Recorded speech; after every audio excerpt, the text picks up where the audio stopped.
Hi, it's Ian here. Welcome to another 5-minute marketing tip.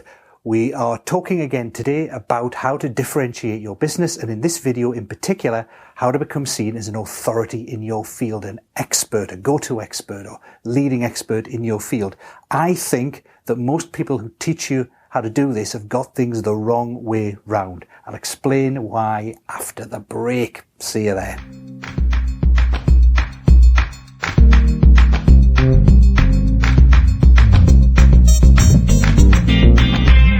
Hi, it's Ian here. Welcome back. So being seen as an authority in your field or a go-to expert it's become a very popular topic these days. Pretty much everyone says it's one of the must-do things you want to do if you want to have a very successful business. I don't think it's necessary for most businesses. It's a very valuable position, but I don't think it's necessary for most businesses. In fact, I don't think it's possible. Of course, logically, we can't all be one of the top experts in our field. It just doesn't work like that.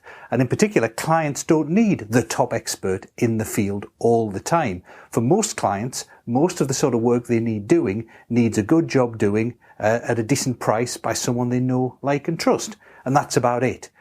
Having said that, of course, if you are seen as one of the leading experts in your field, then you're more likely to be working on the most interesting work, get paid the best rates for it, and to be constantly in demand. So it is a great position to have, but not everyone can have it.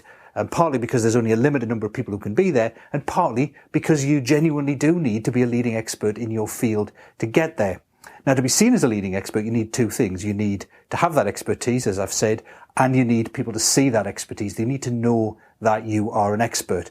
Now, that latter thing is often about, writing a book, doing videos, being on TV, radio, doing blog posts, articles, webinars, etc., etc. Now, those are all important, and that's what most people focus on when they try and teach you how to become known as an expert in your field. That's what 99% of the teaching is about, how to take your expertise and then get it out there so people see it. But for me, that side of things is just the plumbing. It's a bit like if you're talking about the vintage wine business. Vintage wine business, you've got to grow vintage wine, and then you've got to get it to the shops, you've got to market it so people know about it, and you've got to sell it and distribute it, you've got to bottle it, etc. Now, the bottling, the distribution, the marketing is all necessary. Without that, your vintage wine wouldn't sell, but it doesn't make vintage wine. You need really great wine in the first place. It's all about the grapes, the soil conditions, how you grow them, how you kind of ferment them in the oak casks or whatever it is you do. You can tell I'm not really a great winemaker. But the point is that although the plumbing is important of getting stuff to the customer and marketing it, you need to start out with a great vintage. And that's what you should focus on. If you really want to be seen as an expert in your field, that plumbing stuff is all doable. There's lots of different ways of learning how to do that. What's tricky is building that expertise in the first place. Before you start sharing stuff, have something really valuable to share. Now, I'm going to share with you 4 ways of coming up with something valuable to share, your expertise of building your authority. The first of those is to leverage your own experience. So all of us have our own story to tell of how we got to where we are, and very often that story establishes us as knowing about a certain field. To take an extreme example, if you had the chance of employing Richard Branson to help you learn and to teach you about entrepreneurship, you'd jump at that chance because his own experience has proven that he's a brilliant entrepreneur and knows how to do it. But even on a smaller scale, we've all got examples of that. So in my case, for example, as you probably know, I started off as a consultant, and I eventually moved into marketing and business development in consulting. And I went from being absolutely hopeless at it and completely not a natural to being reasonably good at it. Now, I was never the kind of superstar, wonderful salesperson, but actually that's all right for me, because when I was teaching people about face-to-face marketing and business development, most people really just wanted to get to quite good because they were starting off where I'd started off, at that uncomfortable and not very good position. They didn't see the superstar salesperson position as being at all feasible for them. So you don't have to have changed the world and run a Fortune 500 company for your experience to be valuable. It just takes you to think about, who would my experience be valuable to, and then offer that experience as your expertise, your authority to those people. The second way you can establish your authority is through a big idea or big ideas. Now, this is how a lot of people, a lot of well-known people do it. So if you think about the field of business strategy, for example, Michael Porter is a classic example. Now, the mechanics folks, the plumbing folks would tell you, how did Michael Porter become seen as the leading expert on business strategy? Well, he wrote some best-selling books. That was how he did it through publishing. But of course, hundreds, if not thousands of people have written books. It wasn't the fact that Porter wrote books that established him as the leader in strategy. It was the ideas contained in those books that really established him. The value chain model, the five forces model, etc., really caught people's imagination, really helped them to develop business strategy, and therefore positioned him as the real expert.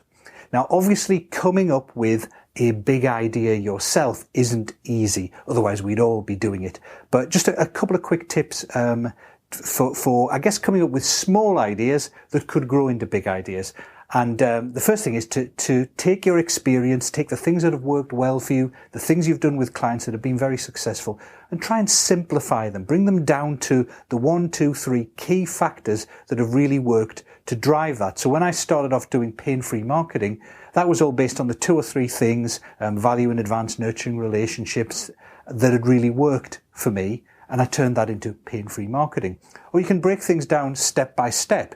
So the Porter's value chain model really is just taking the end-to-end process from a supplier to a manufacturer to a distributor to a retailer and breaking down those steps and analyzing the costs and the value added and things at each of those different steps. So if you break down your model, I guess my client flow model is another example where I've broken down and simplified the steps in marketing and business development for professional service firms into 4 big steps and then just looked at those. Or you could group things together. That's Porter's 5 forces model. He just grouped together the different areas of competition that drove competition in a particular industry into those 5 main forces. And it's fairly simple when you look at it afterwards, and all he did really was brainstormed, validated, thought about it, brought in some economics.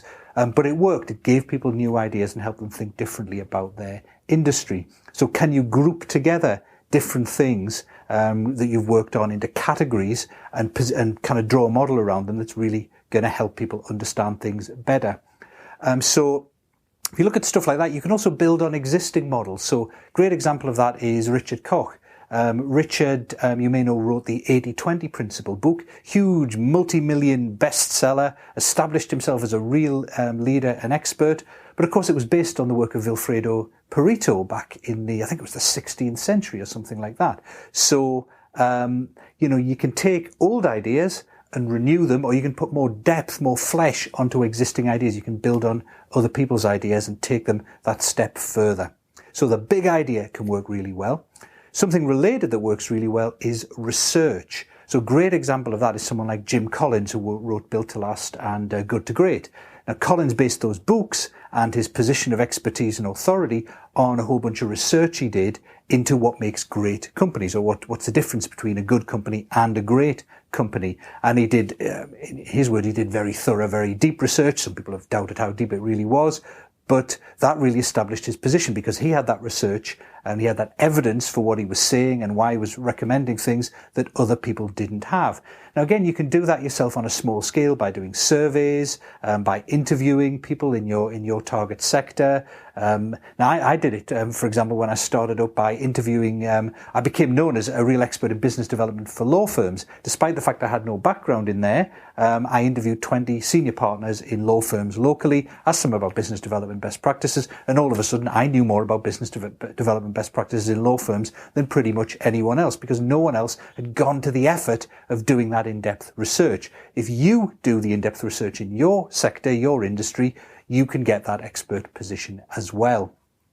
Finally, the fourth technique is what I like to call technology transfer. It's a bit related to what we talked about with the 80-20 principle, where Koch took something that was kind of old and transferred it into the modern age. With technology transfer, what you're offering doing is taking something that's working in another industry or sector and getting it to work in your particular industry or area of expertise or specialism. So it's quite tied up with what we talked about last week in terms of specializing. You look in another industry, you find out what's working there, you see if it'll work in your industry, you apply it. You're one of the first to make it work in your sector because some sectors are ahead of others, for example. Some types of customer or client are quicker to adopt new practices in any given field than others.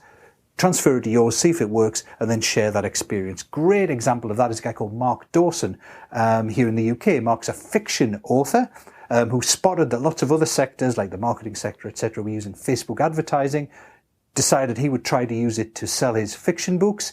It worked really well for him, so he then went on to create a course for authors on Facebook advertising and became known as the authority in Facebook advertising for authors. Now, nothing in Mark's course was particularly new or revolutionary. It's stuff that people have been doing in other sectors for a couple of years, but it was new and revolutionary for authors because they'd never done it before. So again, you can do the same in your sector. You can look at other industries or other sectors that are a bit more leading edge, pick up some practices from there that look interesting. You've got to try them out in your own sector and make sure they work. You can't just say they work, but that technology transfer into your sector or from other fields entirely, from sport, from politics, or from history like Richard Koch did, that can all work to bring in new things into your sector so that you can become known as the authority based on that transfer in. So those are 4 big methods that you can use to establish your authority based on genuine expertise and genuine differences in thinking. So rather than just rehashing the same old and sharing it, create something new using those 4 methods and then share that. And that's what will really establish you as an authority in your field. See you next week.